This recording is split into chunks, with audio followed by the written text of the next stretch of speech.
Alright mga idol, boxing update po tayo. Cuadralas General Casimero mga idol, sa wakas hinamo na ni Naoya Inoue. Pag-usapan natin yan mga idol.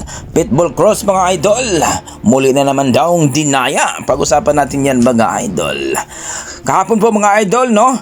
Nung nakaraang linggo po ay napalaban nga itong si Pitbull Cross dito kay Roots, no? Nagong saan mga idol sa 140 pounds mga Lodi.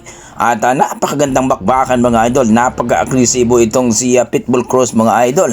At knockdown pa ang nangyari dito kay Rhodes mga idol. Ika nga mga idol na talagang malupit talaga itong si Pitbull Cross mga idol.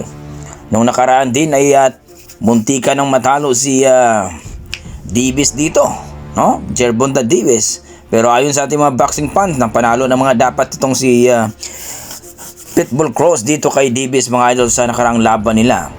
Hindi naman masyadong kilala itong si Pitbull Cross dati mga idol, kaya hindi talaga pinabura ng judge daw mga idol. Kaya ito mga idol, narap na naman daw itong si Pitbull Cross mga idol. Kitang-kita naman daw na panalo itong si Pitbull Cross dito kay Rhodes mga idol. Na patumban niya ito, no? At ang problema, binawasan pa siya mga idol.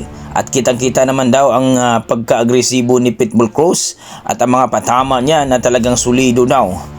Bagamat mga idol, at isa pa, kampiyon daw itong si Pitbull Cross dito, at bakit naging draw pa ang kanilang laban. So feeling ng mga boxing fans, lalong-lalo na yung mga sumusuporta kay Pitbull Cross mga idol, na dinaya na naman daw itong si Pitbull Cross. Grabe na naman daw ang nangyari dito nga dayaan dito sa boxing industry. Bakit naging draw na panalo naman daw dapat itong si Pitbull Cross mga idol. Well mga idol, alam naman natin na talagang ganun talaga ang labanan. Medyo may price na kasi itong si Rhodes mga idol. Marami kasi nagsasabi na nanalo din itong si Rhodes kay Tank Davis. Pero dito sa laban nila mga idol, napaka-agresibo ni Pitbull Cross at malupit ang mga patama at knockdown pa itong si Rhodes. Pero ganoon pa mga idol, naging draw po ang kanilang laban. So kayo mga idol, ano masasabi nyo dito sa laban nila na nakita naman natin? Well, para sa akin mga idol, panalo po si Pitbull Cross. Pero sa inyo, sino ang nanalo sa kanila mga idol? Please comment down below mga idol para ating pag-usapan. Sa kabilang banda mga idol, eto na nga ating inabangan mga idol. Cuadralas General Casimero sa wakas ay hinamo na ito ni Naoya Inoue mga idol. Kung maalala natin mga idol na itong si Inoue ngayong Desembre ay may laban ito kay Picasso. At sunod na laban daw nito ay dito kay Junto Nakatani. Well mga idol, marami ang mga nagsasabi na hindi matuloy ang laban ni Naoya Inoue dito kay Junto Nakatani sapagkat may takot po itong kampo ni Monster Naoya Inoue mga idol. Mahaba at malaki daw itong si Junto Nakatani mga idol. Hindi daw kakayanin Naoya Inoue itong si Junto Nakatani mga idol. Kakaakyat lang ni Junto dito sa 122 pounds mga idol, na kung saan mga idol talagang maghahari din itong si Junto Nakatani. Ang gagawin na lang daw ni Naoya Inoue, aakyat na lang daw ito sa featherweight division mga idol. At eto na nga, bago daw aakyat itong si Naoya Inoue ay lalabanan daw niya itong si Casimero. Kumbaga mga idol, gawing pamagpag daw itong si Casimero ni Naoya Inoue sapagkat itong si Casimero daw mahina na daw.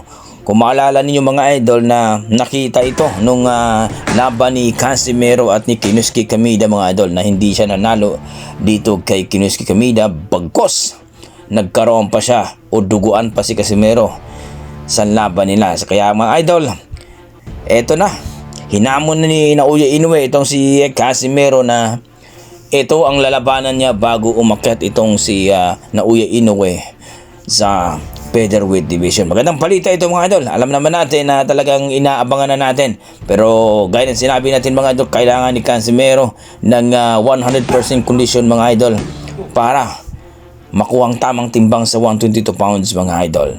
So kayo mga idol, napakagandang laban ito, Casimero versus Naoya Inoue sa 2026. Kaya abangan natin yan mga idol, dahil yan ang isa sa mga napakalupit na laban yung wala talagang atrasan na bakbakan. Okay? Ano masasabi nyo dito mga idol?